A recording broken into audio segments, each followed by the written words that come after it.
تو یہ ایک بندہ ہے جو کہ مصالحت کروا سکتا ہے, بات چیت کروا سکتا ہے. تو انہوں نے تو کریڈیبلٹی کی بات کی ہے.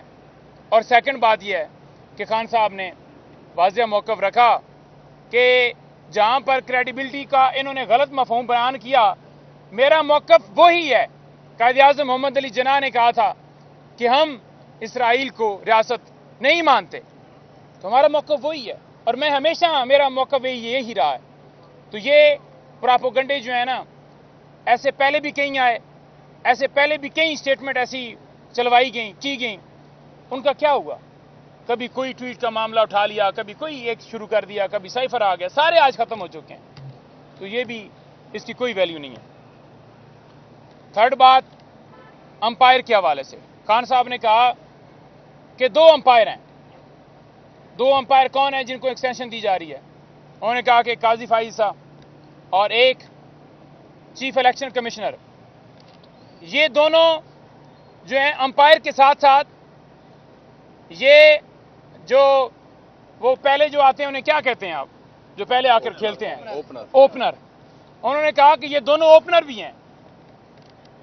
تو اس کے ساتھ ساتھ انہوں نے کہا کہ کیونکہ یہ پورا کر کیوں رہے ہیں وہ میں آگے بتاؤں گا, ان کے ساتھ ایک تیسرا جو امپائر ہے وہ کپتان ہے. اب ان دونوں کا اور تیسرے کا رول کیا ہے؟ انہوں نے کہا کہ جو 8 فروری کو ڈاکہ ڈالا گیا, مینڈیٹ چوری کیا گیا, اس پر پردہ نہ اٹھے. انہوں نے کہا کہ 9 مئی جو سارا ہوا اس کے اوپر وہ سی سی ٹی وی فوٹیج سامنے نہ آئے, وہ سارا قصہ اوریجنل کون ہے مجرم وہ سامنے نہ آئے. اس چیز کو چھپانے کے لیے ان کو ایکسٹینشن دی جا رہی. اور تیسرا جس کا صرف کام ہے کہ پاکستان تحریک انصاف کے اوپر کریک ڈاؤن کرے, وہ ٹیم کا کپتان ہے. تو ایسے ہی انہوں نے لفظ استعمال کیا, ایسے میں آپ کے سامنے کہہ رہا ہوں کہ یہ ملک کے اندر ظلم و جبر جاری ہے. سوشل میڈیا کی آواز جو ہے آپ بند نہیں کر سکتے. یہ عوام کی آواز ہے, رائے ہے, آپ اٹھا رہے ہیں لوگوں کو, سارا کچھ کر رہے ہیں, یہ آواز ہے, اس آواز کو دبایا نہیں جا سکتا. 1971 کا حوالہ پھر انہوں نے دیا کہ اس وقت جو حال تھا اس وقت بھی پاور کے لیے کیا جا رہا تھا, آج بھی وہی کیا جا رہا ہے. ملک کو بچایا جائے, ملک کا خود سوچا جائے. آج معیشت کہاں پر چلی گئی, آج ادارے کہاں پر چلے گئے ہیں. اینڈ پر میں بات کروں گا جلسے کے حوالے سے. خان صاحب سے میں نے جلسے کے حوالے سے تمام حقائق ان کے سامنے رکھے کہ اس طرح ہمیں رات کو اجازت ملی, اس طرح جو ہے جلسے کے اندر عوام پہنچی, اس طرح کے پی سے, جی بی سے, اے جے کے سے, سندھ سے, بلوچستان سے, پنجاب بھر سے, لاہور سے, اسلام آباد سے, ہر جگہ سے قافلے گئے. اور عوام کا سمندر جس طرح وہاں جو ہے راستوں میں وہاں موجود تھا, کنٹینرز کے پیچھے تھے لوگ, جوگ در جوگ آ رہے تھے, ساری صورتحال سے آگاہ کیا. خان صاحب نے سب سے پہلے پاکستان تحریک انصاف جتنے بھی ہمارے ٹائیگرز, سوشل میڈیا کے دوست احباب, ticket holders, M P As, M N As, core committee کے ممبران, جلسہ کمیٹی کے ممبران, جتنے بھی I S F, youth wing, ہمارے لیبر ونگ, جتنے ونگز ہیں, جتنے سٹیک ہولڈرز ہیں, جتنے لوگ ہیں, ٹکٹ ہولڈرز ہیں, تمام لوگوں کو خان صاحب نے ان کی ایفرٹ کو, اتنے شارٹ ٹائم کے اندر جلسہ کرنے کو, کامیاب جلسہ کرنے کو بہت سراہا ہے. خان صاحب نے کہا کہ میں انہیں مبارکباد پیش کرتا ہوں کہ انہوں نے کم ٹائم کے اندر اتنا کامیاب جلسہ کیا ہے. پھر انہوں نے حالات کا بھی ذکر کیا کہ کامیاب ہوا, حالات کیا تھے. دیکھیں حالات یہ تھے کہ رات کو 10 بجے پرمیشن مل رہی ہے. اب کہیں پر ہوتا ہے کہ آپ 4 گھنٹے دیں, 5 گھنٹے دیں, کہ آپ نے 3 سے لے کر 6 بجے تک جلسہ کیا. انہوں نے کہا گرمی کا موسم, 6 بجے تو عوام آتی ہے, جلسے کا ماحول 6 کے بعد شروع ہوتا ہے. انہوں نے کہا کہ پاکستان میں 28 سالہ سیاست کے اندر سب سے زیادہ جلسے پاکستان تحریک انصاف نے کیے ہیں اور سب سے کامیاب ہمارے جلسے ہوئے ہیں. لیکن اتنا شارٹ ٹائم آپ نے دیا, اور پھر ہوا کیا کہ ہمارے لوگوں کو اٹھا رہے ہیں. 550 ایم پی او کے آرڈرز جاری کیے گئے. کیوں جاری کیے؟ ادھر آپ پرمیشن دیتے ہیں, ادھر آپ ایم پی او کے آرڈر جاری کرتے ہیں. پھر راستے میں رکاوٹیں, کنٹینر کہ جلسے تک نہ پہنچیں.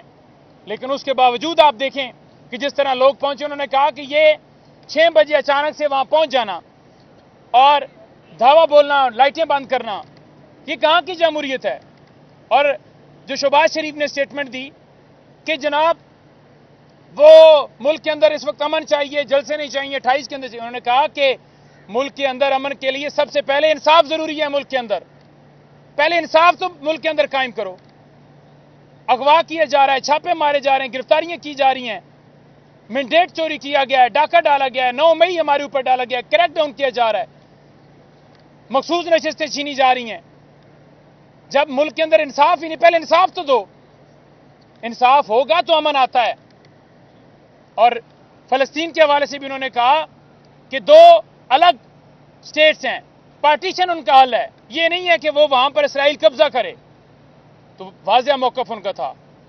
اور جلسے کے حوالے سے جو آخری بات میں کرنا چاہتا ہوں، خان صاحب نے، کیونکہ کل علی امین بھائی نے اناؤنسمنٹ کی تھی جلسے کے حوالے سے کہ جلسہ جو ہے وہ میاں والی میں اتوار کو ہوگا. ہم گئے خان صاحب کے پاس، بیرسٹر سیف صاحب بھی تھے، انتظار بھائی بھی، سلمان اکرم راجہ صاحب بھی، اور خان صاحب نے ہمارے سامنے، کیونکہ تھوڑی دیر تک میڈیا کے دوست بھی آپ کے سامنے آ کر بات کر دیں گے، کیونکہ میں اس لیے بتا رہا ہوں کیونکہ تمام لوگوں تک جلدی سے جلدی یہ بات پہنچ بھی جائے اور خان صاحب کا بھی میسج پہنچ جائے. وہ بھی آ کے ڈیفینیٹلی بتائیں گے، لیکن خان صاحب کا ڈیفینیٹلی جو اس کے اندر میسج ہے ورکرز کے لیے وہ اس کے اندر ایڈ نہیں ہوگا، کیونکہ خان صاحب نے صرف جلسے کی جو دن ہے، جگہ ہے، اس کا بتایا ہے. تو خان صاحب نے ہفتے کے روز خان صاحب نے راولپنڈی میں جلسے کے حوالے سے اناؤنسمنٹ کی ہے. خان صاحب نے میڈیا سے بات کی ہے کہ راولپنڈی میں ہفتے کی تاریخ کو ٹائم ہم بتا دیں گے. لیاقت باغ میں پاکستان تحریک انصاف انشاءاللہ تعالی جلسہ کرنے جا رہی ہے، اور ہم انتظامیہ کو بھی درخواست دیں گے. خان صاحب کی طرف سے انسٹرکشنز کے اوپر ہم ہائی کورٹ سے بھی رجوع کریں گے، اور ہم استدعا کریں گے کہ ہمیں اجازت دی جائے. ہم لیاقت باغ میں اپنا پرامن جلسہ کرنا چاہتے ہیں. ہمارا پرامن جلسہ لاہور میں بھی تھا، آپ نے دیکھا، اور اسی طرح سنگجانی میں تھا. اگر کسی نے جان بوجھ کر اجازت نہ دی تو ہم پھر انشاءاللہ تعالی خان صاحب کے حکم کے اوپر، انشاءاللہ تعالی جو خان صاحب نے حکم دیا ہے، جتنے قافلے جدھر جدھر سے پنجاب، کے پی، سندھ، بلوچستان، اے جے کے، جی بی، پاکستان بھر سے، وہ سارے کے سارے قافلے انشاءاللہ تعالی پروٹیسٹ جو ہے وہ راولپنڈی کے اندر کریں گے، موو کریں گے پنڈی کی طرف، اور ہم اپنا پروٹیسٹ جو ہے ریکارڈ کروائیں گے. تو لہٰذا یہ سارے بات کان کھول کے سن لیں. آئین پاکستان کا آرٹیکل 16 ہمیں جلسہ کرنے کا حق دیتا ہے. کوئی یا کسی کا باپ بھی یہ حق ہم سے چھین نہیں سکتا. یہ عوام کی آواز ہے. یہ عوام عدلیہ کے حق میں، ملک میں آزادی کے لیے، جمہوریت کے حق میں، اپنے کپتان کی رہائی کے لیے یہ عوام نکلنا چاہتی ہے، آواز بلند کرنا چاہتی ہے ملک کے اندر قانون اور آئین کی بالادستی کے لیے. اور میں آپ سب کو کہنا چاہتا ہوں کہ آپ تمام لوگوں نے جس طرح آپ لاہور نکلے، اس دفعہ تھوڑا سا ہم مزید تھوڑا سا ٹائم پیچھے کر کے مزید ہم کوشش کریں گے کہ جلدی سے جلدی جو ٹائم ہو اس سے بھی پہلے، کیونکہ آپ کو پتہ ہے رکاوٹیں ہوتی ہیں تو پھر 6 گھنٹے 7 گھنٹے کا مزید مارجن رکھنا پڑے گا. پہلے بھی ٹائملی سارے نکلے، لیکن کیونکہ رکاوٹوں کی وجہ سے سارا معاملہ ہوا، تو ہم انشاءاللہ تعالی پہنچیں گے. اور آپ تمام لوگ، خان صاحب نے آپ کو راولپنڈی جلسہ گاہ میں پکارا ہے اور آپ انشاءاللہ تعالی نکلیں گے. خان صاحب نے کہا ہے کہ اس وقت عدلیہ کا ساتھ دینے کا وقت ہے. آج عدلیہ ہماری طرف دیکھ رہی ہے، آج قوم ہماری طرف دیکھ رہی ہے، آج جمہوریت ہماری طرف دیکھ رہی ہے، آج آئین ہماری طرف دیکھ رہا ہے. تو آپ نے ہر صورت آئین، قانون، جمہوریت کی آزادی کے لیے آپ نے راولپنڈی پہنچنا ہے. اور اس کے بعد، راولپنڈی کے بعد اگلا جو لائے عمل ہے وہ ڈیفینیٹلی علی امین بھائی، پارٹی ساری ڈسکشن ہوگی، کیونکہ یہ اناؤنسمنٹ خان صاحب نے کر دی تو مجھے آپ کو یہاں پر بتانا پڑا اور میسج دینا ضروری تھا، تو وہ آپ کو آ جائے گا۔ اگلا جلسہ اس کے بعد اناؤنس کہاں ہوگا، اس کے حوالے سے آپ کے سامنے ترتیب آ جائے گی انشاءاللہ تعالی۔ خان صاحب نے آج اندیہ دیا ہے کہ ہم جو سٹریٹ موومنٹ ہے اس کی طرف بڑھ رہے ہیں، اور اگر یہی جاری رہا تو پھر ہم سٹریٹ موومنٹ کی طرف جائیں گے اور ملک میں حقیقی آزادی تک یہ جنگ انشاءاللہ تعالی جاری رہے گی انشاءاللہ۔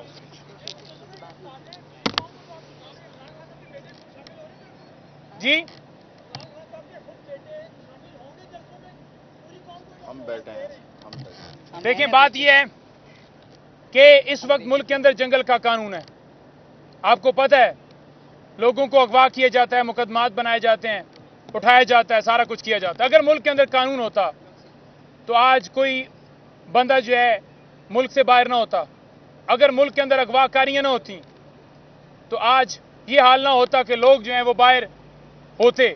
وہ ملک کے اندر کسی کو شوق نہیں ہوتا کہ وہ اپنا ملک جو ہے وہ چھوڑ کر کسی اور ملک میں جائے۔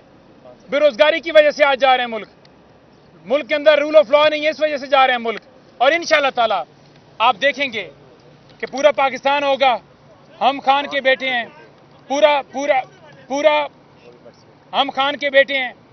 یہ ملک جو ہے، یہ پورا ملک جو ہے، اس ملک کی 80-90% عوام جو ہے خان صاحب کو ایز اے فادر ٹریٹ کرتی ہے کہ ہمارے باپ ہیں، وہی ہیں جو ہمارے ملک کو آگے لے کر جا سکتے ہیں۔ بہت شکریہ۔